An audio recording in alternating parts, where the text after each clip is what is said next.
Ma'am start कर दीजिए। ठीक है, ठीक है, ठीक है. So let's look at the overview of this session. So in this particular session, you will be able to understand the whole concept behind what environmental education is. And as I belong from Department of Education, so definitely this particular course, environmental education, has been a very important aspect in our curriculum.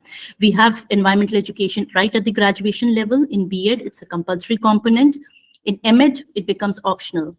And whereas in BA for FIUP, it's a compulsory component, and in MA, it becomes optional subject.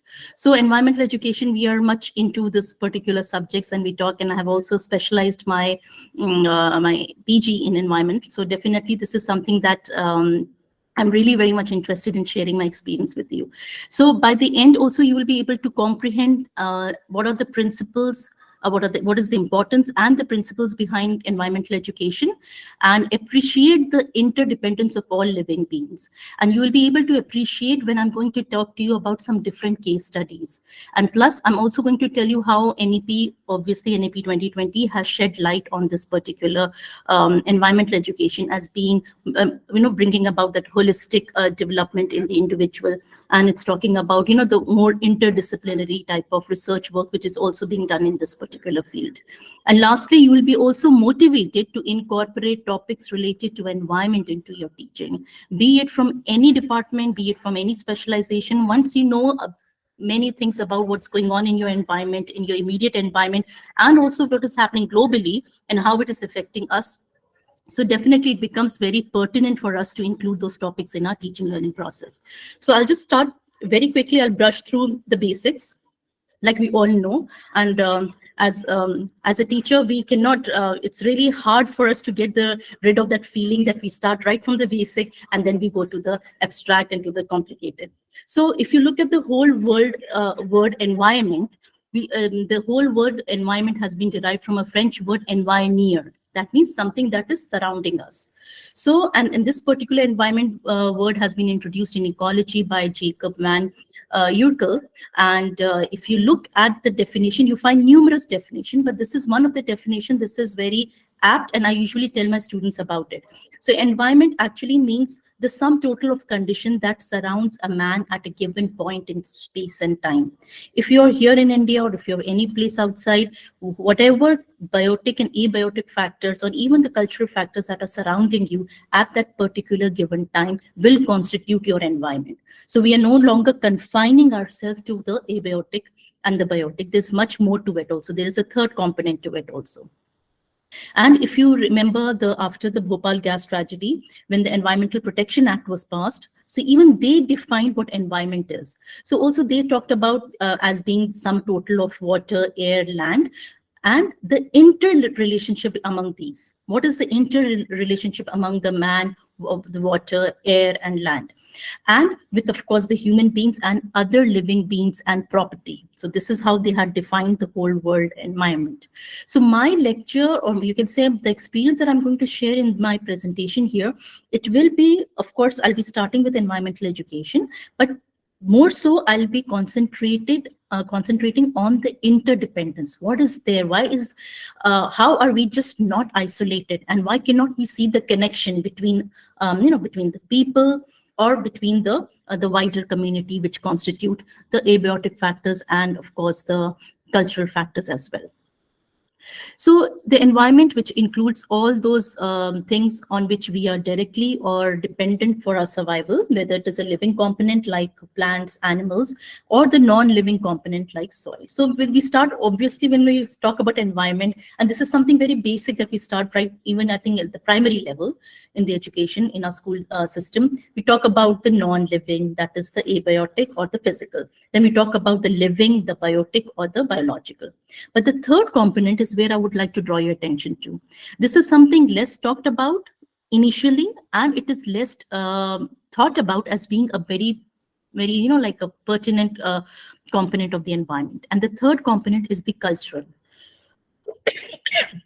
Excuse me. So when we're talking about the cultural, obviously culture is constituted by the people that we are interacting with, or the people who are living within our vicinity. And of course, all the anthropogenic structures, the economic, the political, and the social, and etc. And one more thing, because if I'm teaching, if I'm like interacting with my students at undergraduate level or PG level, I make sure that they don't use the word man-made, because this is high time that they start using including anthropogenic in their vocabulary. Anthropogenic means something that is obviously man-made. So this is where they have to understand all the anthropogenic structures of the features that constitute. Also, of course, human beings have created it. So definitely cultural becomes a very important component when we talk about the environment. And in a later while, you'll be also seeing how this culture actually affects us, and especially the cultural aspect. I've already touched quite a bit in my earlier lecture when I talked about global citizenship. I talked about the different models of acculturation. So cultural also definitely has a deep impact on us. Now, coming to education, so some of you who might not be of this background education from Department of Education, so it's for them. They will be able to understand how this particular word also did, where was this origination from. So it was derived from a Latin term, educatum, which means act of teaching or training. Educare, that means to bring up, to raise, or educare, that means to lead forth or to come out. So you see, all these meanings, they indicate that education, it actually seeks to nourish the good qualities in man and draw out the best in every individual. So it's no longer, we are differentiating this term education from learning, because learning can be positive and learning can be negative as well. But education is something that is always positive, and it is drawing out the best in every individual, and it seeks to develop the innate inner capacity of a man. Now let's put both the terms together, environmental and education. So we have the whole, you can say, a program which is known as, it's an educational program that is environmental education. So definitely it refers to something that is organized. It is an organized effort to teach about the natural environment, its function, and how human beings can manage the behavior and ecosystem and live in a very sustainable manner.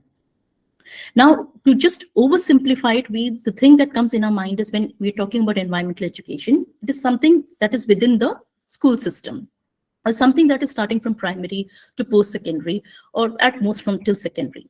But this is something more than it, because all the efforts are actually to educate the general public as well. So of course, we have the non-formal domain also, and informally also we are making efforts, and we have, and to cater to other audience, we have, like print media, websites, media campaigns, etc. So basically, we are bringing at the doorstep any knowledge that is related to the environment. So environmental education, it's a process, and you have to have a chalk out objectives, and of course you should have the feedback at the end, just to check how much have the objectives have been achieved, and how is the education process learning is progressing. So now, because I'm talking about environmental education, there is another very important landmark that you should understand. And that landmark was this particular conference. It was an intergovernmental conference on environmental education, which was organized by UNESCO in cooperation with UNEP, that is United Nations Environmental Program, way back in 1977, but the declaration that they published was in 1978. So Tbilisi Declaration, T is silent, so it's Tbilisi, it's a place in Georgia. So this particular declaration was the first declaration, you can say, which talked about environmental education.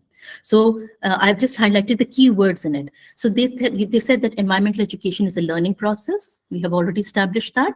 It means increasing people's knowledge, awareness. After knowledge awareness, they talked about the necessary skills and expertise. And lastly, with that expertise, of course, you need to foster that attitude and motivation and commitment. And lastly comes the responsible action. So the moment I read this definition, and the moment when I came to know about Tbilisi Declaration, the first thing that came in mind, this is exactly what Bloom's taxonomy is all about. Bloom's taxonomy is about cognitive, it is talking about affective, and it is talking about psychomotor domain. So the cognitive part is learning and knowledge and awareness, and the affective domain, it is the skills, the attitude, the motivation, the commitment, and the expertise that comes along with it, the feelings that comes along with it. And lastly is the responsible action, that is psychomotor domain, the behavioral outcome. and you're committed, you're to make informed decision, and ultimately a behavioral change will come. And that is the ultimate product of the environmental education. So now you see, now the term environmental education is quite clear what exactly it means. But there is another term that is usually used interchangeably with it, but there is a vast difference between it. Some people say that I'm environmentally aware, and some might say that I'm environmentally educated. So how do you differentiate between these two terms? Environmental education, how does it differ from environmental awareness? So if you look at the environmental awareness, and we will be, we'll be differentiating between the two terms. So environmental awareness is governed by knowledge and understanding. So it is only limited to the cognitive domain. Whereas environmental education, it is governed by psychological principles, and those psychological principles are related to how the psychology of the audience that you're dealing with, the psychology of the teacher who's instructing, and of course, it is based on how human beings are interpreting the knowledge. Then it is more than not only the knowledge. Environmental awareness is only restricted to the knowledge, whereas environmental education, its effective domain is there. Then you have the psychomotor domain, and ultimately we are talking about how to be more functional and how to have a good quality of environment. This is your main target. This is your main objective in the education. But in the awareness part, you're just only providing basic information, the biotic, abiotic, or the something related to the cultural environment. So it's more theoretical.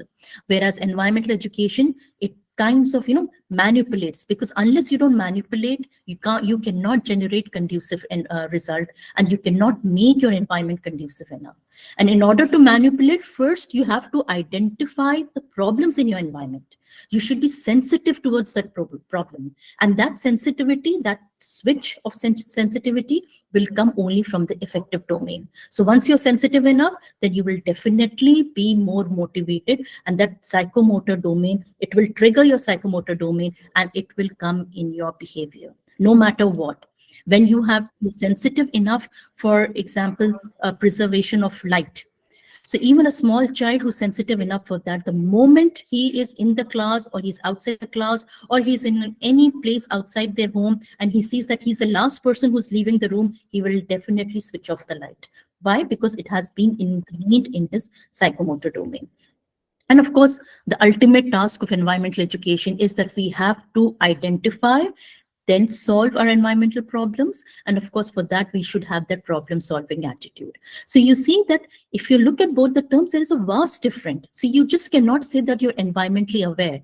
But unfortunately, many of the students, in spite of educating them, in spite of them running through that particular course, they are just environmentally aware. There's nothing that is triggering that kind of a psychomotor domain, or some change in the behavior, nor are they be sensitizing towards the environmental problem. So we should understand this particular course.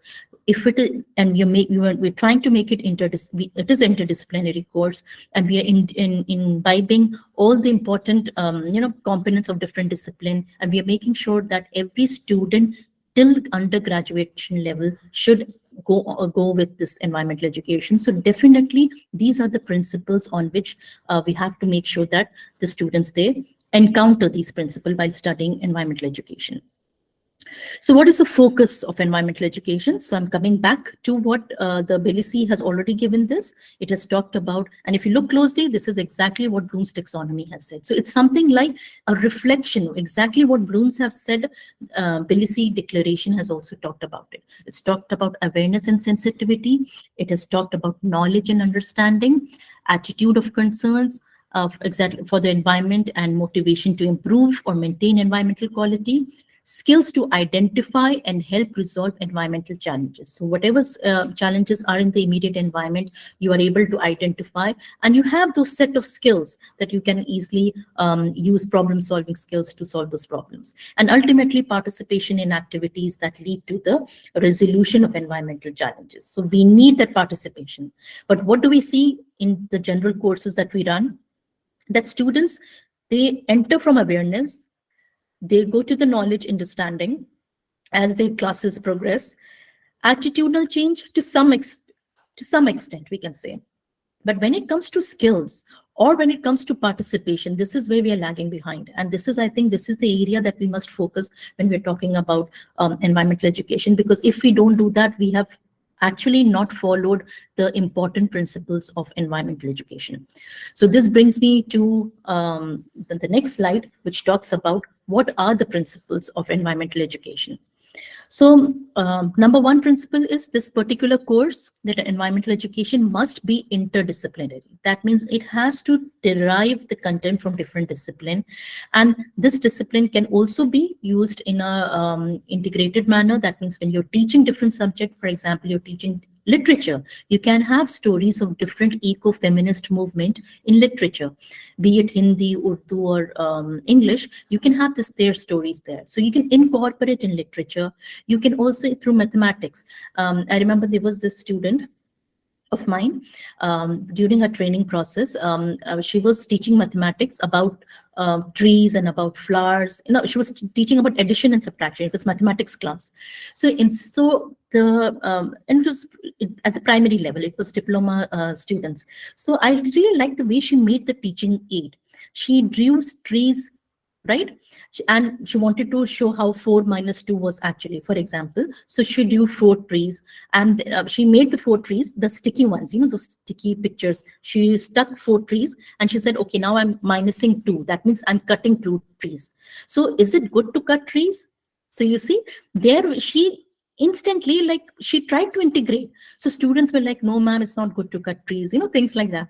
Why is it not good to cut trees? Now, these small children, they're responding according to whatever knowledge they have.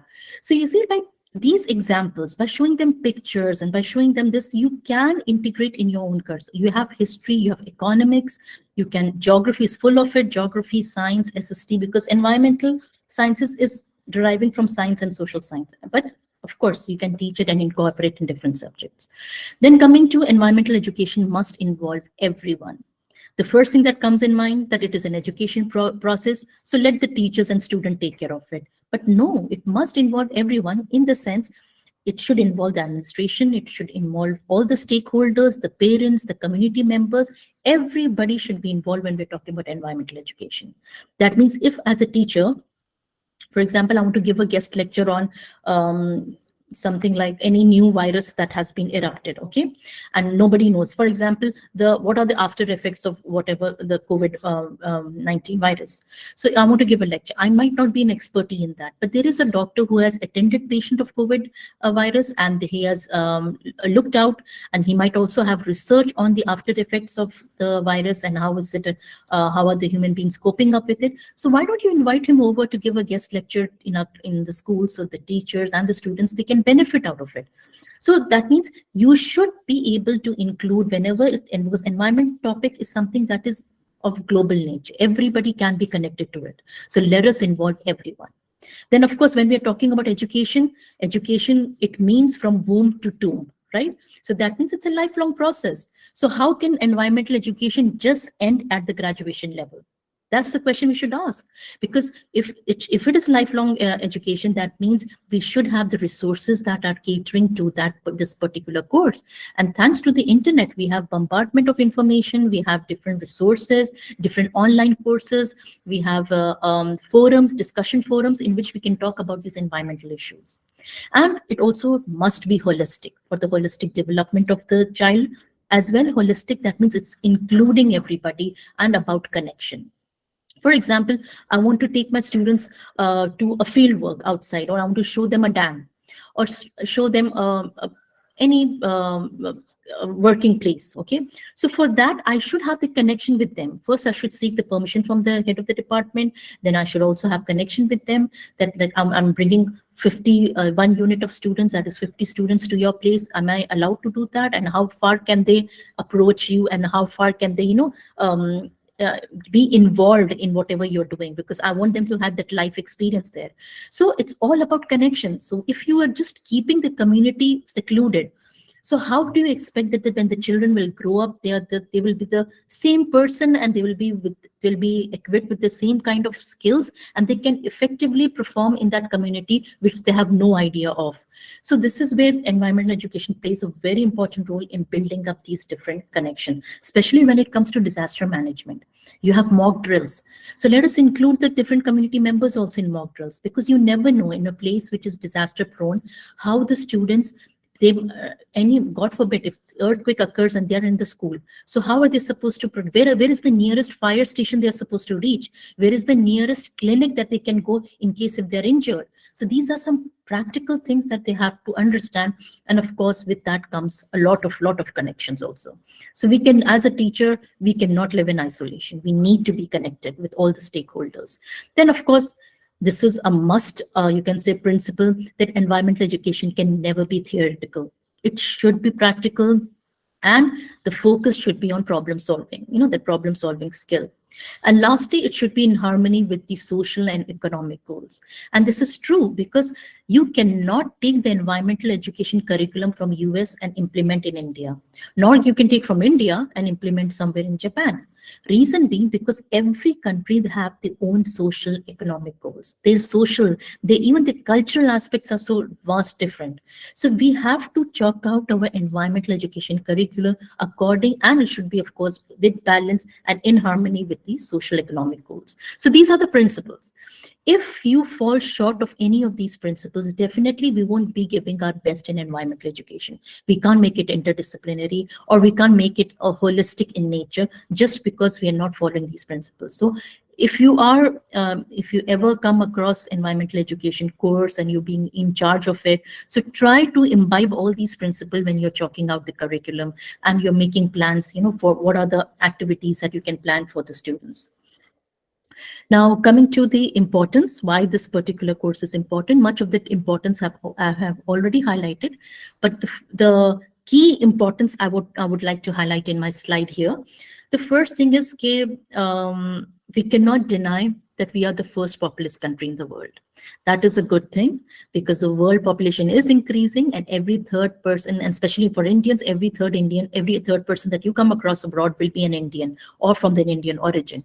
But the thing is that this increase is so unprecedented, and it is at a high rate that it becomes alarming for us. Alarming in the sense, because once the population is increasing, definitely it is not with the balance of the natural resources. So if somebody is from population education who have studied that, about the Malthusian theories and everything. So you're not in par with the population that is increases and how the natural resources or the food grains. If you just even take one aspect, that is food, that is very limited. And because of that, our resources are overexploited. Pollutions are taking at all levels and of all types. Reason being, because of this constraints that we have, because it's not exactly at par. And of course, you can imagine the pressure on the government, how the government is supposed to tackle with such an increase in population. And just three basic things. Khana, that is roti, kapda, makan. The food grains, the cloth, and the shelter. These are the three basic. Food meaning food and water also, because you need potable water. So there's a basic, these resources become a big crisis for the citizen of that particular country if the population is rising at a very, very fast rate. Then moreover, because this is a particular subject which is talking about affective domain and of course the psychomotor domain, so we have to make sure that it no longer rests on the shoulders of the students, that they are the future, let them handle it. No, this is a combined responsibility. All the stakeholders are responsible for how you're supposed to manage our immediate environment. And of course, once you start managing your immediate environment, it will have a ripple effect, and it will definitely, that effect will be sensed globally also. So, and other than that, of course, making people, especially students, or in short, I would say the learners, because I won't be targeting the students here, I'll be targeting learners of all ages. When we're talking about environmental education, learners of all ages should be taught about, what is biodiversity, how are the species becoming extinct, and we should feel it that if one of the species in our ecosystem is reducing or is becoming extinct, what is the impact on us? And that will be highlighted in my subsequent slide when I'll be talking about interdependence.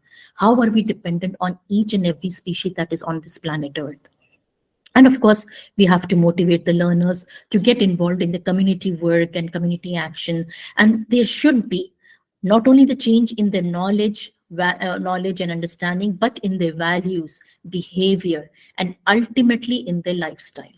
So you see, it's high time that we reorient our education system and we think about what kind of lifestyle are we living, or what kind of a lifestyle are we exemplifying in front of our students, because they are just looking at us and they are thinking, if our teacher is not able to manifest those kind of behavior, so definitely and as a parent also, we have to understand the kind of lifestyle that we are showcasing in front of our children. And we should make sure that we are really apt and we are at par with the principles of the environmental education. Now, coming to the role of a teacher. Now, as a role of a teacher in environmental education, but in fact, this is for all of us.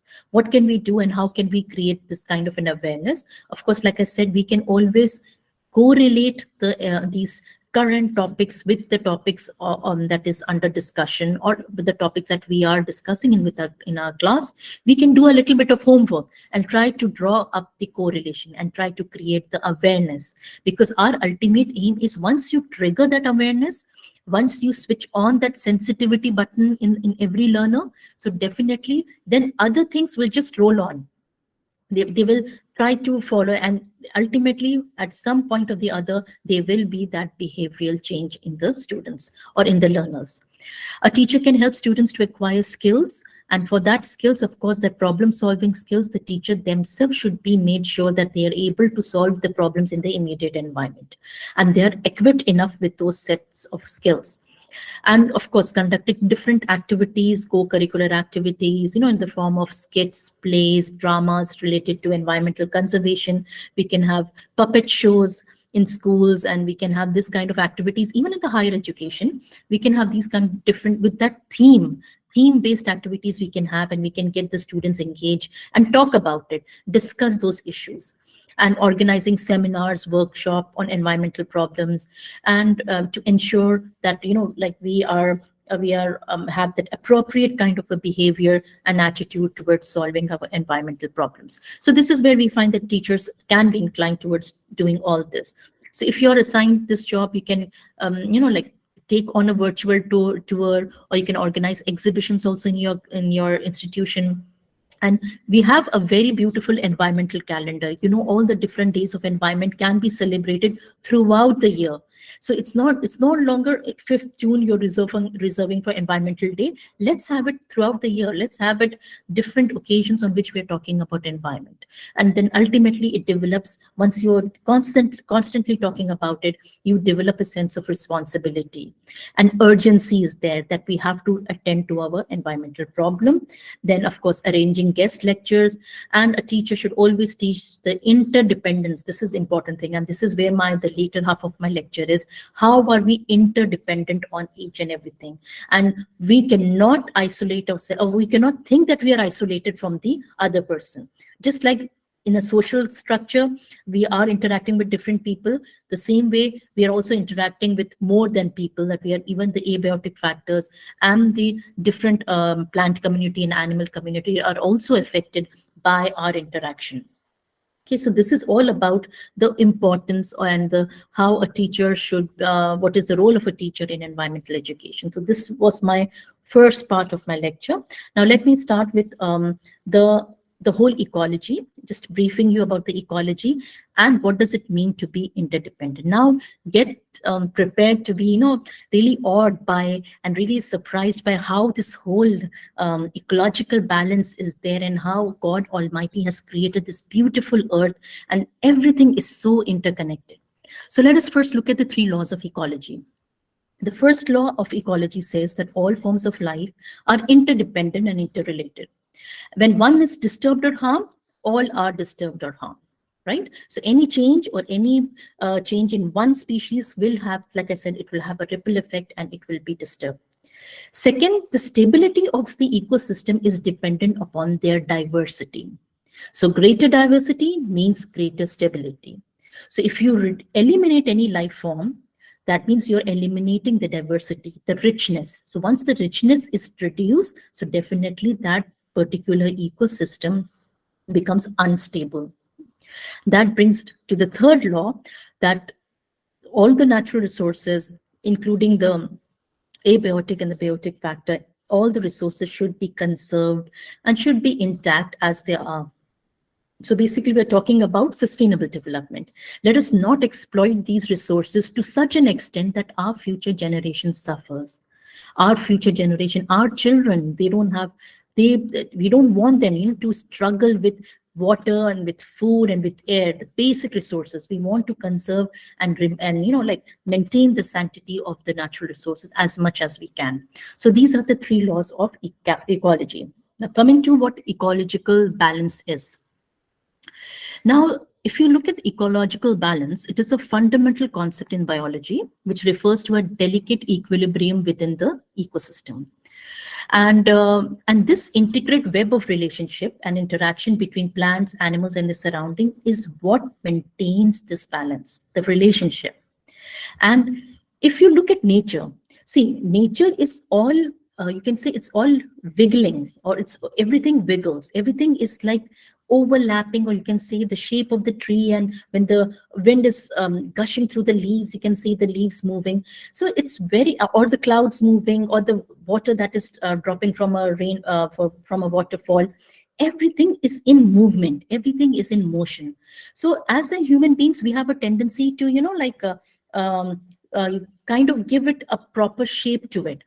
Even for a leaf, we want to give a proper shape. Clouds, you see, with small children drawing clouds, perfect, they want to give a perfect shape to it. So as a human beings, we have this tendency, and we understand, or we try to translate them into straight lines, making them geometrical squares and so on. So this tendency of human beings to classify, to quantify, to describe and define things around them into little boxes, little, you try to confine them with edges and everything. But nature is not like that. Nature is something that is more diffused. In fact, when we are thinking about nature, nature is actually having a good laugh at how we are thinking, because we are trying to group it under something that is very much in proper shape. But the nature has its own beauty, its own aesthetic sense, and everything in nature is interconnected.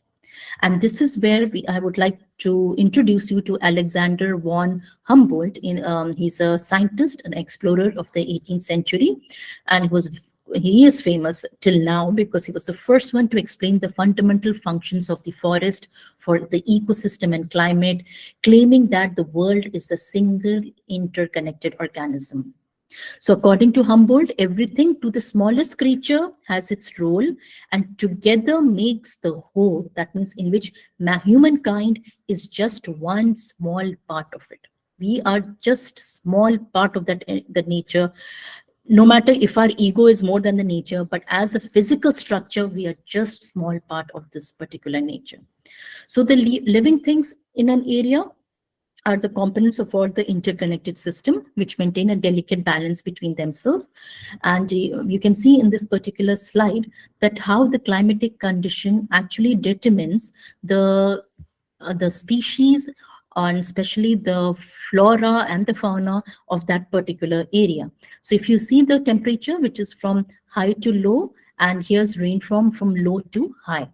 So if the temperature is high and rainfall is high, you find this kind of a particular condition, tropical deciduous forest or the tropical rainforest.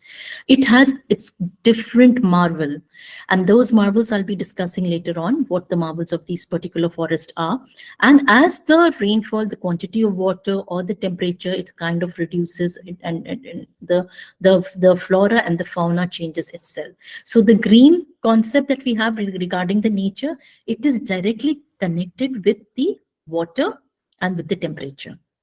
The temperature should be optimum enough, optimum that too. High matlab itna bhi high nahi, like this aajkal jo global warming ho rahi, not that high, but we want it to be optimum enough and the rainfall be optimum for that green lush, that greenery, for us to perceive it.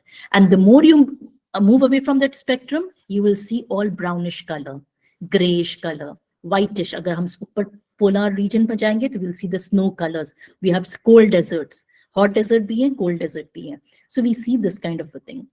So we see how of course, the abiotic factors are determining the biological components that are living there. So of course, there are several factors which influence the stability and balance of the ecosystem. First are the biotic factors, the living. Even among them, बहुत से of species होते हैं who compete against one another. There is symbiosis relationship, predation होता है. Abiotic system में भी there are different like soil, water, sunlight which affect the living organism. Human activities, needless to say, हम लोगों की जो anthropogenic activities हैं, it has a profound impact on our ecosystem balance. And not only that, even the natural disturbances that through volcanic eruption and through wildfires and flood, they also play a very vital role in disrupting and also creating a new ecosystem and shaping of the entire ecosystem. So if we talk about interconnectedness, so what do you mean when we talk about interconnectedness? Because now we are saying this is the part where I have to now draw the connection. So we mean that humanity is connected to all life form. Every life form is connected to humans. Humans are connected to Earth. We are not separate from the Earth, and Earth is not outside of ourselves. So don't think yourself as a separate entity. Then what we do has consequences to all. This also reflects interconnectedness. And what we do to others, we do to ourselves. And what we do to the earth, we do to ourselves. So it's like others, meaning any other community, any other biotic community, whatever we do, we are doing it to ourselves. Probably the effects won't be felt immediately, but sometime from now, years from now, the effect will definitely be felt even with ourselves or within our environmental condition. So we are not individual living separate lives, rather we are interdependent on each other. So now this all the three, you can say the three important issues, that is environmental sustainability, spiritual fulfillment, and social justice, are not separate issues, but in fact they are all interrelated facets of the same whole. So now the whole concept, what you draw from interconnectedness, is something which is known as the Gaia hypothesis, which was given by James Lovelock. I think you must have heard about this. Gaia, you must also heard about Gaia theory or Gaia principle, which actually proposes that all organisms and their inorganic surrounding on the earth are closely integrated to form a single and self-regulating complex, which actually maintains the condition of the planet. So, and the whole concept behind Gaia is basically, it is derived from Greek mythology. In Greek mythology, there was a goddess, a Gaia goddess, which is the goddess of earth. So this is where earth and its biological system, they behave as a huge single entity. So if there is harm in any part of that organism, it's like just imagine as a body, if there's any problem in the hand or in your leg, then definitely the whole body will be affected by it. So everything, I'm repeating again, everything on our planet is interconnected, and we are a part of this particular equation. One of the example is given by this article, which was published in 2020. Of course, this was you remember this very dreadful period that we all went through, that is the lockdown period because of this COVID-19 virus. And it happened in China, and how there are many theories to it. I'm just focusing on one of the theories, that how that virus was actually transmitted by the animal, right? So, and of course, the scientists, they suspect it was a bat. And of course, the bat was not in direct contact, but there was some intermediary animal in between. That was the pangolin. Pangolin is a scaly anteater. So that creature was also the intermediary in transmitting this particular virus. Now, why am I saying you this? Reason being, because when we're talking about how our planet is interconnected, so definitely we cannot negate the fact that whatever we are facing, be it our health issues, majority of our diseases that are being emerging, they are from zoonotic background. That means those diseases that are actually being transmitted by the animal. So now the question arises, if these diseases or this virus is coming from the animals to the human being and it is proving global threats all over from the wildlife, so why is it so? Why are we in so close proximity of the animals that the animals are actually so close to us that the virus jumps from the animals and coming and to the human community and is infecting us? So the possible reason that can be drawn out is, first is the loss of the natural habitat, because when the land is deforested or it is converted for agriculture or for infrastructure development, what do we see? We see that it reduces the natural habitat for the species, and those species then they come closer and contact with the human beings. So this microbe has a greater ability to move from one species to another, and they jump from animals to human beings. Another reason is that the key factor of land conversion for our food production also, because we are also raising domestic animals and livestock also, and livestock cultivation is a very huge massive thing, because now even our lifestyle is changing. So many people who were vegetarians are switching to being non-veg, and thanks to all the global brands of KFCs and McDonald's and so on. So when we are inclined to breed a big huge amount of livestock, so definitely, and remember, the livestock are of the same species. So in the same species, lack of genetic diversity is there. So definitely the virus can easily spread among them. Once they spread, they're in direct contact with human beings, because we are dealing with them. We are harnessing them for the meat and for other products also. And because of that, the virus can easily hop up and it get transmitted to human beings as well. Another reason is the wildlife trade that is taking place, all the illegal and unregulated wildlife market, and how animals are placed in close proximity with each other, and that too in a very unhygienic condition. So definitely it poses a great threat to human beings and in general well-being, and it creates an ideal setting for a disease to emerge or the virus to propagate also. And lastly, we cannot negate the fact the climate change that is taking place.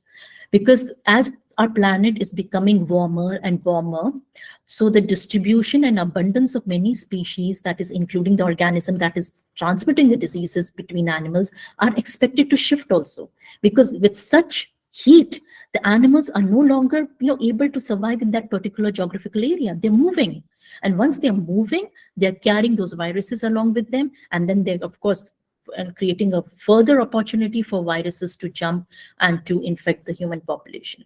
So now this is a global concern for us also, that how just these factors, these factors may not be directly related to us, but they are interconnecting us because of the you can say migration of the animals that are moving and how we are becoming in close proximity with it. So that's one of the examples. Another example is this particular marvel of nature. Now, just think of, for example, a flower. Now, you know that flower, it blooms in the sunlight, and in the afternoon, after a few days, it wilts. And it has the whole process of pollination, how it is produced, how bees come and they cross-pollinate and things like that. So we see that the flower is never a distinct object. It is connected. It is connected with how the wind is gushing and how it is, it is moving, because the movement of the flower, the movement of the plant also, releases those pollen grains and anthers, cross pollination, and how insects are coming, the sunlight, how it is facing the sun also, and it is producing different gibberellins and auxin kind of hormones in it. So we find that everything is flower cannot be distinct, so we too cannot be as a static object. So even after death, our body continues to change and interact with the world. We come from the land, we come from we are made of, just in general sense, we are made of mud. We're coming from this particular land, and we will die, and we will mingle up, and we contribute to this particular land. So definitely seeing ourselves interconnected actually humbles us. It shows us, it kind of gives us, empowers us that we have the potential to change the world around us and in turn be changed by it. Now, with this backdrop, Now, this particular tree is very interesting to know, and how this has been surviving from so many years to come in. So this particular pando tree, it is in Fish Lake National Forest in Utah, and pando in Latin means I spread. And this particular organism is an aspen tree clone, which was originally grown from a single seed. And it inhabits 106 acres and weighs over 13 million pounds. And consisting of 40,000 individual trees, the pando is the world's heaviest known organism. And the root system is over 80,000 years old. Can you imagine such old tree? Now, the reason I'm saying this is that if you notice this particular tree of the forest, what do we see? The broader perspective of the forest doesn't remove the effort of a single individual tree. The forest is actually made of the contribution of each and every tree there is. So this is where we have to recognize that interconnection leads to the sense of relatedness. You feel the affinity. And another thing, very marveling fact about this is, there was this article that was published in Times of India 23 last year, and it talks about world largest tree in Utah, and it talked about this particular pando tree and how it is revealing haunting secret. Haunting secret in the sense, the xylem phloem, the xylem, that is the hydraulic the system that is in the branches of the pando tree.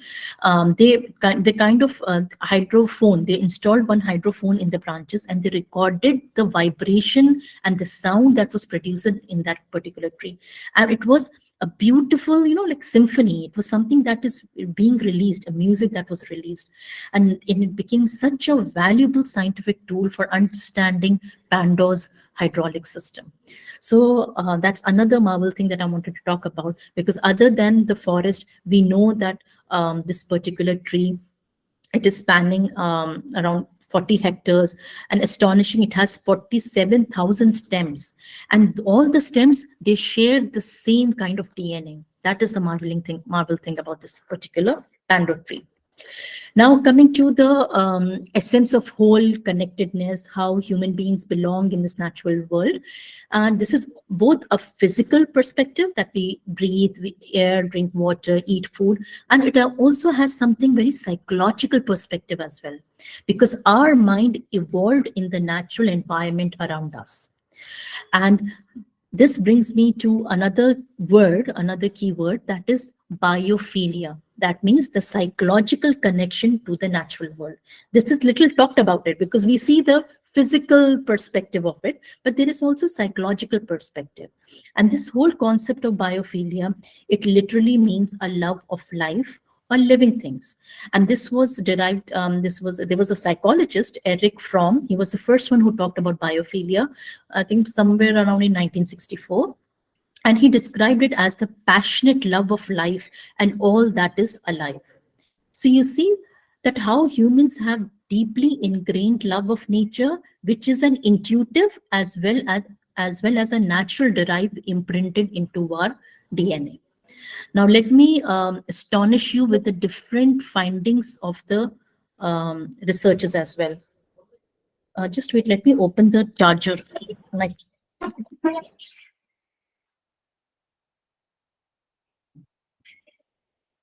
yes, sorry.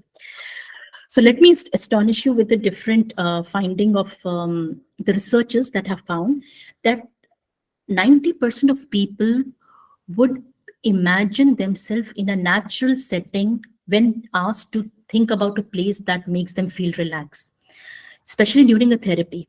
If you asked any person, think of a place where you are relaxed.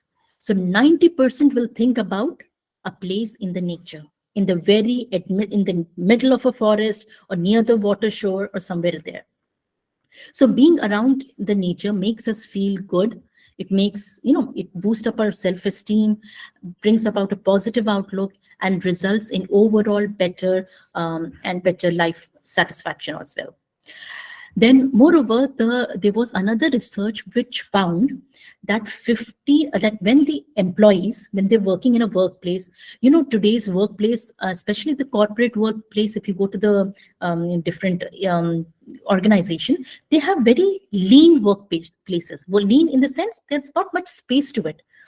Very close, cluttered cabins are there, close by. So they said that even in those lean workplaces, if you fill it with house plants, 15% there was increase in the productivity of the employee. Just one plant per square meter. And the performance of the employee, their memory retention, it improved by 15%. So इसलिए आप देखेंगे ना कि कई लोग जब अपने office setting करते हैं, so they make sure कि they have those small potted plants in the corner, और even आजकल कर वो जो आ गए ना bonsai plants, very small, छोटे छोटे इतने होंगे मुन्ने से plant, they keep it on the desk. Okay, I don't believe in bonsai plants, reason being because ethically it's not correct, because the whole process of how they make it a bonsai plant, that is not ethical enough. But then it's a trend. People are buying it and they're placing it on their desk. So this whole thing about how it is, because there are researches which has proved that how our productivity increases when there is a single plant in this particular room. Okay, now this brings me to another concept which is known as the, just wait. The Japanese concept of Shirin Yoko, that is forest bathing. As the name suggests, forest bathing is not actually we are jogging or we are hiking in a forest exercises or we are literally bathing in it, but it means connecting with the forest with our sense of sight, sense of taste, touch, and hearing. So it's like a bridge which opens our senses and it fills in with the natural world. So the people who enjoy Shirin Yoko, they love to go in the forest, because when we talk about sense of sight, they love that green color, makes them, feel good. And the different colors of the flowers, all the beautiful colors. I think you can find almost every shade of colors in the tropical rainforest. And then the smell, the fragrance of the tree, and with the fragrance of the first rain that drops, it has beautiful, on the dry mud, and everybody loves. I don't think so there's anybody who would hate that kind of a smell. Then sense of hearing also, when you hear the forest sound, the listening to the birds, and those gushing of that wind and how rustling of the leaves taking place, this is all the sense of hearing. And of course the sense of touch, when you're touching the flower, the trees, you're putting your hand in the water when it's falling down. So all this that gives you relaxation, it boosts your immune system. And ultimately the taste, it's nothing like to have the taste of having fruit right from the tree is entirely different if you just fetch it from your dining table or from your fridge. So people who have eaten the food directly from the source, that is from the tree, they can easily relate with this kind, what it means to have the Shirin Yoko, that is forest bathing. So this is where also we find that the concept of Shirin Yoko in itself reflects how we are connected to one another.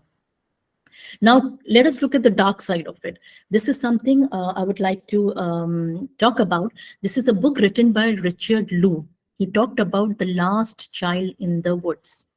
Now, he said that, now this is the irony. We know the greater importance of nature, but we find the reality how our children are so much divided. There's so much division of children and the outdoor activity, that they lack what nature actually feels like.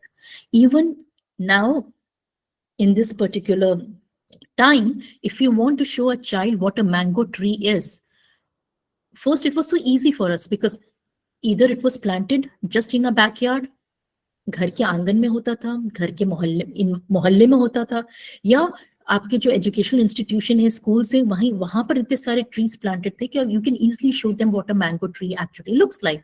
मगर अब एक tree को दिखाने के लिए you have to travel miles and miles away from the city, going some area where there's greenery, and then show them that particular tree. So you see, they're disconnected. And this is what Richard Liu, and he talked about it way back in 2008. He talked about how this generation, this wired generation, and he called this as a nature deficit. जैसे nature deficit syndromes होते हैं, इसी तरह उन्होंने नाम दिया था nature deficit. And this is the reason why there is so much rise in obesity, attention disorder, depressions, and so on. And moreover, in his book, he had highlighted with the help of different researchers the practical solution and simple ways to heal the broken bond. And many of them started right in our own backyard. बहुत से solution उन्होंने दिए कि जो सिर्फ और सिर्फ आप अपने खुद के आंगन में, खुद के lawn में you can start and have that kind of, our children can have that kind of a connection with the nature. Now, with this thing, I would also now draw your attention to, it corroborates or it supports the viewpoint of Richard Lowe when we say that the whole illusion of separation has fueled the environmental crisis. When we see ourselves as separate from the earth, we can easily justify exploiting it for our own benefit or for our own gain. So if the children are not connected, or we don't see the kind of the action or our behavior is causing the harm to the different organism or to the environmental, we no longer will feel that kind of sensitivity. So we have to value earth not only just to serve our interest, but it also should be that we are able to justify our action. Because if we don't do that, we only see it, earth, as having those resources for our selfish interest, then we can justify its exploitation and destruction at any level. Then bringing to what Kenny Osbald has said, taking care of nature means taking care of people. And taking care of people means taking care of nature. So it's, you take care of any one aspect, you will be definitely taking care of the other aspect as well. So this is the where illusion of separation. We don't want out of sight, out of mind. We should be connected. The more you see to the nature, the more you are in contact with the nature, the more you will be marveled by it, and you will be awed, and you will be surprised by how God Almighty has created such a beautiful place, on such beautiful nature for us to, actually feel that aesthetic sense. And if you agree with me, nature actually helps us in maintaining our sanity also. And आपको याद हो जब हमारा Covid में जब वो social distancing हुई, we were house arrested and we were not allowed to move around. We were disconnected with the nature, not only with the people, with the nature. That actually affected them. कितने लोग हैं जो आज तक वो mentally they're not able to cope up just after the COVID. Reason being, because that illusion of separation, just the thought of it, created such a mental turmoil, and they were not able to cope up with it. So now let's have a quick look at the unbelievable facts about ecological balance. This is an article which was recently published, and she talked about the different facts. So I want to share those facts with you. Number one fact, she talked about the power of the pollinators. So pollinators have a huge power when it comes to fertilization of plants by transferring the pollens from flowers. And so you have bees, butterfly, and birds, and not to mention even bats. Even bats have major role to play when they pollinate the flowers as well. And plus the importance of biodiversity, how it means variety of life forms on the earth, the richness, and how richness will actually help in the stability and bringing resilience in that particular ecosystem. So these are the basic core facts when we talk about ecological balance. Then coming to the role of decomposers, जो कीड़े मकोड़े हैं, they are equally very important. Even the microorganisms are so equally important. I remember there was an article that I read, and it said that if you destroy the sanctity of this particular soil, you reduce the fertility, you destroy all the biotic community in the soil by different anthropogenic activities. So you know how much loss have you incurred? That if you take 1 teaspoon of soil, that teaspoon will contain so many microorganisms that it is almost equal to the people that are residing in this particular world, around 8.1 billion. Just because you cannot see it does not mean it is not there. So and those microorganisms and those decomposers, the bacteria, the fungi, everyone has their role to play. And they are basically converting the organic matter into inorganic matter. Then coming to the danger of invasive species also, how the invasive species Even this boils down to our activities, our anthropogenic activities. We have made invasive species so closer to our native species that they invade that area, they disrupt the food chain, and they upset the entire ecosystem balance. So this is another danger to disrupting the ecosystem stability. Then the significance of our wetland, how the marshes, the swamps, and the marshy areas, in that this itself has a very important, profound ecological balance, because they contribute as important water filters, flood buffers, and provide habitat for a wide range of plants and animal species and all the different amphibians and so on. Then the power of keystone species. Now, keystone is a species which help to define an entire ecosystem. And that power of keystone species is so important that once you remove the keystone species from that ecosystem, no other species would be able to fill its ecological niche. And the entire ecosystem balance or ecological balance will be disrupted. And this is known as the cascading effect. And this cascading effect, there is a case study that I'll be discussing in a little while that will help you to understand why keystone species are so important.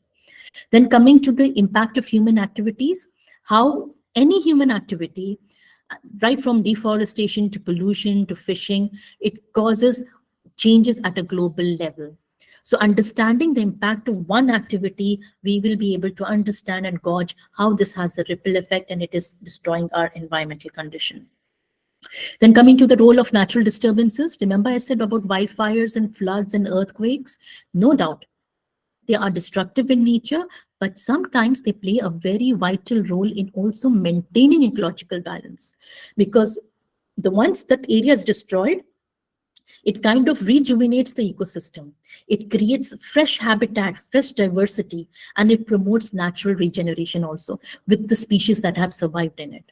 So in some way or the other, the natural aspect we can tolerate, but the anthropogenic aspect is something all are doing. So definitely we will be responsible for that kind of destruction that is taking place. Now, another marvel of nature and how it is interconnected is the Fibonacci sequence. Now, this sequence is a series of numbers, and this is where I'm relating mathematics with nature. Now, if the sum of the two preceding ones, of the first two numbers is the preceding number. For example, 0 plus 1 is the next number 1. 1 plus 1 is 2. Then 2 plus 1 is 3, so on. So it will be 1, 0, 1, 1, 2, 3, 5, 8, 13, 21, 34, and so on. Now, why am I saying you this? The reason being because if you look at the Fibonacci sequence, you will be marveled that the growth of trees, the florence, or you can say the floral structure of a flower, even the spiral found in the shell of a snail, or how the octopus rolls its tentacles, everything in the nature has this Fibonacci sequence in it. And you cannot deny the profound aesthetic qualities of these natural patterns. And beautifully, through mathematics, we are inspired, we are awed, and we are at wonder at this beauty, how the whole nature has this Fibonacci sequence in itself. And of course, there's another thing that is known as the golden ratio also. It is a relationship between the two numbers that are next to each other in the Fibonacci sequence. They also play a very important role. Even the DNA, how it coils and it forms, and the universe, you can see the Milky Way and the different galaxies, how are they revolving, how are they, if you look at the pictures, each and everything is following the Fibonacci sequence. Now let us look at the case studies. Now the important case studies. Number one case study is related to the Amazon forest. I know everybody is very familiar with Amazon online platform of online shopping, but this is Amazon rainforest. This is the lung of our world. This is one forest. This is so dense forest, and it is so spread out that it spans over 8 developing countries, from Brazil, Bolivia, Peru, Colombia, Venezuela, and so on. So, and the tropical rainforest is one of the richest and most exciting areas on Earth. because there's so much to learn from it. And if you look at the gigantic trees, you look at the floral pattern, the animals, such huge biodiversity, that 20% of the world's liquid fresh water comes from Amazon forest. And surprisingly, you will be surprised to know that when the rainwater falls, because of the dense forest, the canopy, the canopy that is formed by the trees, the drops takes around 10 minutes to fall on the ground. एक पत्ती से दूसरे पत्ती, then coming zigzagging and then falling. It takes literally 10 minutes. So you can see the dense forest, the kind of density of that forest that is there. And the decomposition rate in that particular forest is 10 times quicker in a different in the other biomes. Because of that humid weather and the water content, the decomposition rate is very high. And trees are, they can cool up the air. The Amazon forest is responsible for cooling air up to 8 degrees and reducing the air condition needs by 30%. So you can imagine that such a profound effect of this particular rainforest. And it harnesses, or it gives shelter to 2.5 million different species of insects. I'm just only talking about insects. And there are so many animals, arboreal animals, that live on the trees, that they don't even touch the ground. They only touch ground when they are dead. They live on trees, they swing from one branch to another. They procreate on the trees, and once they die, then only they fall down and reach the ground. So these are the marveling effect. Now the challenges that are found, because the kind of deforestation taking place, the illegal logging, and the lack of reinforcement of the environmental regulation, we are seeing that the whole essence of interdependence, the whole essence of ecological balance is slowly but slowly, it's proving a major threat to Amazon forest. And this is the forest that we are relying on, because major of the, you can say, around the kind of carbon dioxide, it kind of reduces 150 kilograms of carbon dioxide per year. So it's a huge effort from the Amazon forest. So we cannot bear to lose such a beautiful God-gifted filter that God has given in order to maintain our climatic condition. Now, the second thing is the coral reefs. The coral reefs, such beautiful colors, and it has their own aesthetic beauty, and how it is so prominent in the marine ecosystem. It is protecting the fishes and everything. But the thing that is, because of our anthropogenic activities, we are finding that the coral reefs are losing its color. And once it loses its color, it's becoming bleached. It's becoming not degraded. So as such, you won't find fishes laying eggs in that. They won't be camouflaging the fishes. And the whole there will be predators also coming, and they will be hunting fishes. So we find that we have to restore this kind of coral reef also, because this is also a very important, not only the aesthetic sense, but it's very important in maintaining the ecological balance in the marine ecosystem. So we cannot negate the fact that our anthropogenic activity is causing this problem.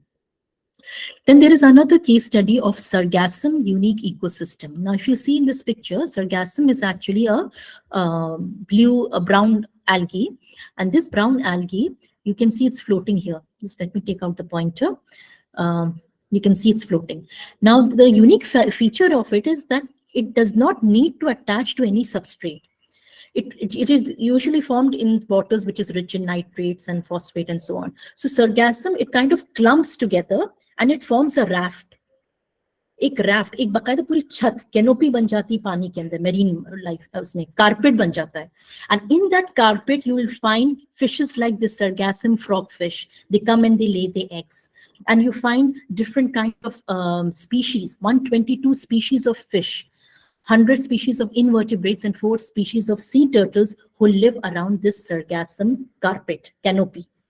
But what is actually happening is, unfortunately, because you can blame it on the climate change, or you can say because of climate change, how the winds are shifting, it is actually causing the sargassum carpet to move towards the shore. So when it is coming towards the shore, and of course about the plastic waste amassment in the sea, also Atlantic Sea, so it is bringing many deadly chemicals along with it. And we find that when they come at the shore, they bring, and it was inspected that around 28 heavy metals, including aluminium, copper, and manganese, it was brought to the shore because of this particular algae, because this was supposed to be in the sea. In the sea, it was maintaining the balance, ecological balance there. It was harnessing so many beautiful creatures. But because of our activities, we find that this particular sea, this carpet, it moved towards the shore, and along with it, it carried all the different chemicals that were dumped in the marine, and it landed on the shore. So look at the thing. As humans, we dumped those metals in the sea so that we can get rid of it. But as nature has it, the nature through sargassum, it has brought all the impurities back to the shore for us. It's a kind of a punishment for us, and it has we are coming in direct contact with those impurities. So one thing's for sure, everything is connected to one another. Now let's look at another case study. This is the cave ecology.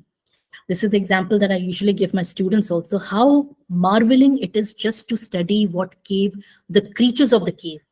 And if you look at the cave, you know the key characteristic of cave. Cave are usually damp, dark, cool, right? Water seeps through the layers of soil above the rock. And as there is no direct sunshine, there is no drying.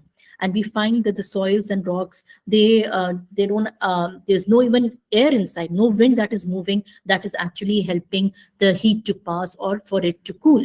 And if you have ever been to a cave, it is completely dark, devoid of sunlight, and there is a constant temperature, no wind, no rain, no sunlight.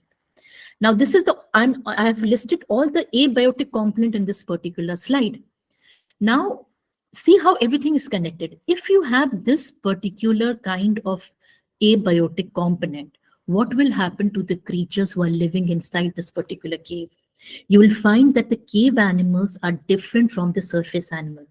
Even the spider on the surface will be a big one, but a spider in the cave will be a small one. And they will be of very pale color. In fact, they will be camouflaging with the background of the cave.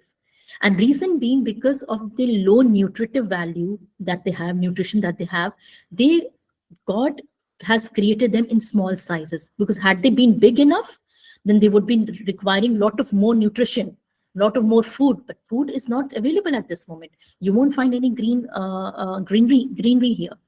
And even the fishes, if you find, because in the cave there is a small stream that is running, so even the fishes, they have small eyes or no eyes at all. They are blind cave fish. Reason being, because they're not unable to see the light, and the only thing is the animals there will be having long antennas or long feelers through which they will be, contacting, or they will be feeling where their predator, where their victim is, and the predation process will also take place. So the cave animals are pale and dark, and there's no green plant. So they get energy from where? Only the droppings of the bat, because bat usually are in the cave. And by the carcasses or the dead bodies of the bat. So bat is the only largest organism in the cave. And the bats usually hunt during the night time. And whatever thing they bring, whatever they hunt and bring, whatever dropping is there, that forms the food for the other one. So you see, the cave organisms do not have much variety or richness, but cave is a very good example of when you want to study a community, because it is closed, it is small, it is simple, and it shows how everything is connected to one another. The very same species you see on the surface, they will be entirely different because of the different abiotic component. Now, the last case study is related to the tropical cascade. I think most of you must have known about this Yellowstone National Park. So what is this tropical cascade? It is an ecological process that starts at the top of the food chain and it tumbles all the way down to the bottom. Now, how did it happen? Now, let us understand what actually this particular area looked like. Okay, before the wolves were reintroduced in 1995. So if you look at this place was very devoid of any greenery, because there was a lot of overgrazing by deers taking place. So the vegetation was lost, and there was overgrazing, and because there was no wolf at that time. So what they did is they reintroduced wolves in that particular area. Now wait and watch what happens. Once they introduce wolves, so definitely wolves radically changed the behavior of the deer. They started hunting the deers and hunting them down. And of course, and they started moving the deers away from that area also. So definitely when that area started becoming devoid of deers, which were herbivorous animals, so the area started to grow and started to regenerate itself. Then small plants started to come up. So it gave some time, and by giving some time, when these plants and trees and shrubs they came, so the birds started moving in. Number of migratory birds, they started to move in that particular area. And of course, let us not forget the beaver, which is known as the ecosystem engineer. They also started making small dams, banks. You can see in the picture how they started making. So water was started to get stored. There was the water that was flowing freely. Now it started to decrease the speed of the water. So once the speed of the water was decreased, it helped the other, you can say the land structure to absorb the water. And as such, when they started absorbing water, the greenery started to flourish, and you found that greenery. And of course, eagles and vulture, they started feeding on the carcasses, on the dead bodies. And bears was also there. So bears, they started to grow, they started to come in that area because of berries. You know, they love to eat berries. And this kind of reinforced the impact of wolves, because the wolves were also hunting the deers. So bear also started hunting the deers. Now, when the wolf changed the behavior of the deers there, what they did notice was that the wolves also changed the behavior of the river. The river that was flowing at a very high speed at that time, it started to meander less. Meandering is that, you know, how that S-shaped meander because of less soil erosion. And because the plants started growing at the bank of the river, it started reducing the collapse of the bank of the river, and vegetation stabilized the soil erosion. So slowly, but of course, it took a lot of time, it took a lot of years. But you see that land which was purely devoid of greenery, there was overgrazing and only deers, and you can see only brown patches there. Then slowly we found that yellow, the wolf, though small in number, they transferred not just the ecosystem of Yellowstone National Park, but its entire physical geography. And this is how it actually looks now, the Yellowstone National Park. So what do we see? All these case study illustrates the complexity of maintaining and restoring ecological balance.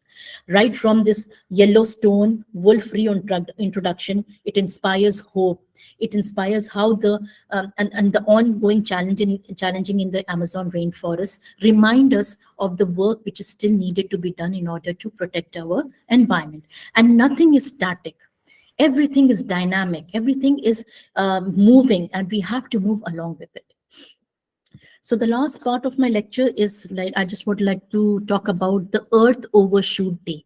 Now, Earth Overshoot Day, you can just imagine it as which marks the date where humanity's demand for ecological resources and services in a given year exceeds what Earth can regenerate in that year.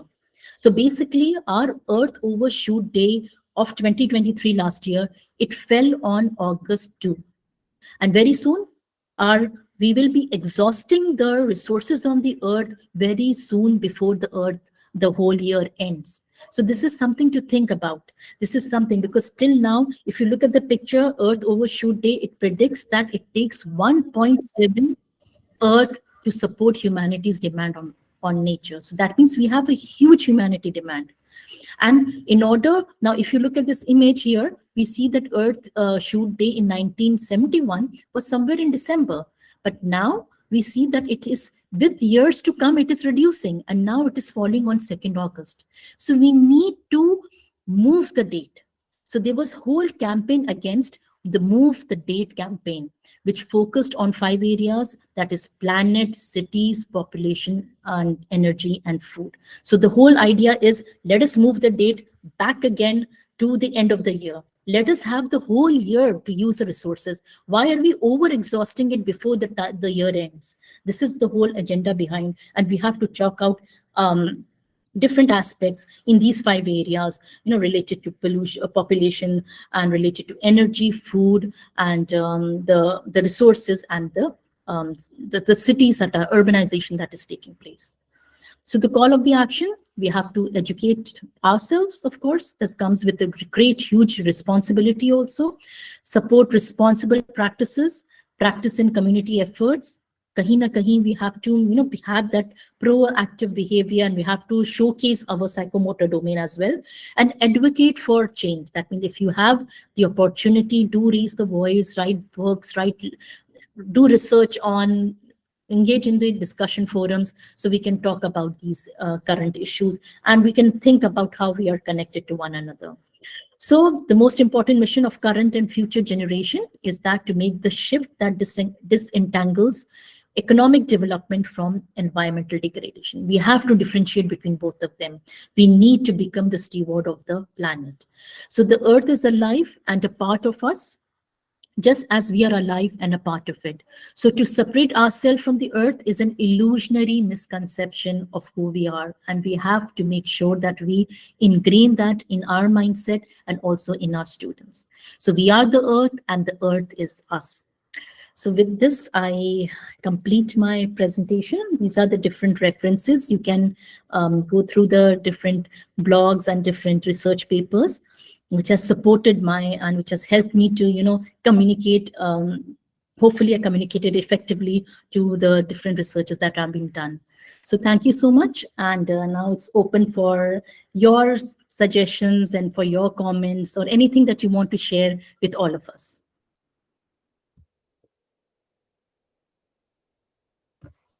You, Anjum ma'am, for such an elaborated discussion. In fact, Thank your you. PPTs were very beautiful, and I'm quite sure my participants would have enjoyed your lecture. So, my friends, Dr. Anjum is available to us for another couple of minutes. So, if you want to ask any question or if you want to share anything with her, definitely you can. So, good evening, all of you. Myself, Sushma Singh. Anju madam, first, I would like to congratulate you for such a wonderful presentation. Thank you. The other thing is, I like the difference that you elaborated on, between the environmental education and environmental awareness. Actually, it was really a very nicely explained topic. So, quite a lot of case studies that you had discussed over here. That was really fabulous. From my side, I would like to add few points like the examples that you have quoted from different books and different case studies. Along with that, I would like to highlight some of the Indian people who have already quite a lot of work is done in India also with respect to nature and environment. So even as we understand that Indian culture also believes that man is the greatest creation of nature. And so if nature is nurtured, it becomes a medium for development of personality, which further will protect the culture in which art, literature, music, and moral values could be saved. Along with that, as we understand that our religious books, they have also highlighted quite a detail on description of trees, plants, wildlife, along with their importance of these in the community. And so we cannot forget the quote by Gandhiji that nature has enough for everybody's need, Not for enough. for his greed. Exactly. So, with this, I would like to thank you. Thank you, madam. It was a wonderful presentation. Thank you, Sushma ma'am. Anjum, I would like to supplement one thing. Yes. Sushma ma'am is from our department, in fact. Really? Yeah, yeah. Okay, She has that's done good. B.Ed. Which batch, ma'am? It is from 98. I did my B.Ed and 99 M.Ed. And in fact, with Anju madam, I did one refresher course in the year 2017, ma'am. Really? Okay. Well, I just probably when I look at you, I'll remember. That's the thing. Okay. We did offline? It was an offline? It was an online. No, it was offline. Yes. Offline. Okay. Yes. I do remember you. It was very nice. Nice presentation. And ma'am, Sushma ma'am? Yes, sir. Please be thankful to me because Anjum ma'am was my choice for this topic. Okay. Yes, sir. We are always thankful to you, sir. Thank you so much. Okay Akhilesh ma'am ने हाथ उठाया है और एक दो लोग और हैं कोई कुछ पूछना चाहता है Sir, yes, good evening to everyone. Sir, this is Akhilesh Mishra from Central University of Karnataka. Hello. Hello ma'am जी मैम बताइए Yes, please continue, ma'am. Akhilesh ma'am, continue. Yes, ma'am, really very informative session because very excellent examples you have included in your presentation, especially for interconnectedness. The concept of interconnectedness, it was explained very like beautiful. I have one doubt regarding that difference between environmental education and awareness. You said that awareness, it does not include this affective domain. But according to Bloom's taxonomy and like till now, we have like studied that this awareness, it will always include affective domain. How this affective domain is not included in awareness? Because only by cognitive domain, we cannot make anyone aware. Awareness, I think it can be a part of education, but I don't think like like this is my doubt. You can clarify or you can like explain this, how this educational awareness, it is not including this affective domain, madam. Okay. See, Akhilesh ma'am, see, when I'm talking about environmental awareness, okay, and I'm talking about attitudinal change, I'm talking about feelings, I'm talking about sensitivity. In that perspective, it cannot be included in the effective domain. So it is only awareness, it's just knowing, it's only related to your knowledge and to your understanding. For example, To supplement you, Akhilesh uh-huh. Akhilesh ma'am, in fact, awareness is very much close to knowledge. That's why we keep awareness in cognitive domain. Akhilesh ma'am? Okay, okay, sir. Yeah. बस छोटा example है अब आपको पता है कि बिजली बंद करना है you have that knowledge you have understanding कि हाँ ये इसमें ये रिसोर्स है जिसको हमें कंजर्व करना है but when it's not in your attitude and you are not sensitive enough you don't have that feeling towards it you will never go and switch off the it will never get translated into your psychomotor domain. So that is complete. Having knowledge and having understanding is completely different than having that skill set and that motivation and attitude and feelings. Okay. Like, So can I add to this? Like, if you can differentiate between a literate person and an educated person. So similarly, an aware person and an educated person. Yeah. Very good, Sushma. Very good. हाँ, बिल्कुल सही आपने कहा. Uthaiya Kumar sir has raised his hand and Pooja Chandel ma'am. Uthaiya Kumar sir? Pooja Chandel ma'am? Good evening, sir. Good evening, ma'am. Yeah, please. I have a question that some people say, in many books it is written that turning into a vegetarian diet will solve the hunger problem in the world. But I keep a view that many of the coastal areas where we can, many population is relying on the seafood. When they also turn vegetarian, I think the problem will aggravate. So Achha. I want to know what is your view regarding. See, my view regarding it, see, the whole transformation of your lifestyle that has occurred in these few years, which has actually made people more towards being non-vegetarian, right?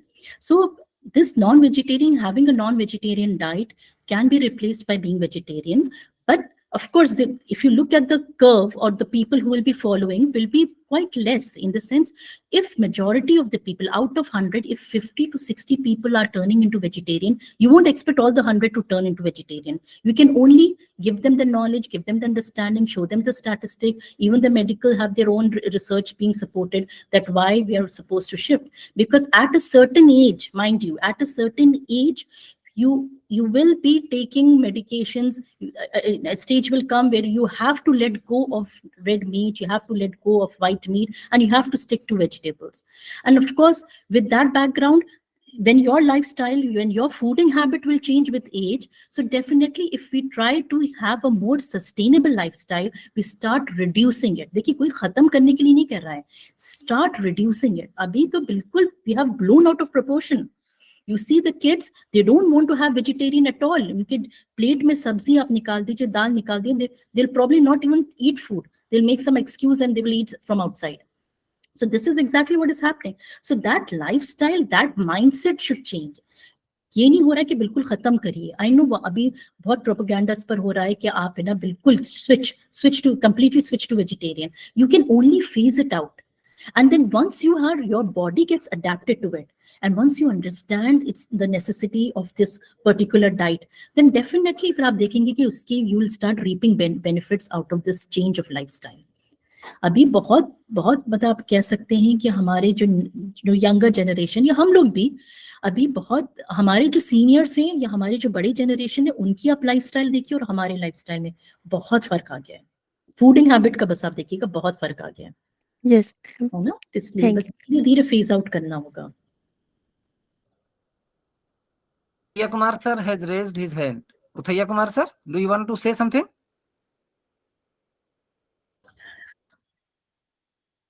Uthaiya Kumar sir? Okay. Any other question? Any other observation from any participant? No? Okay. So, Anjum ma'am, I think now they are tired. They must be. So, after 15 minutes, they will have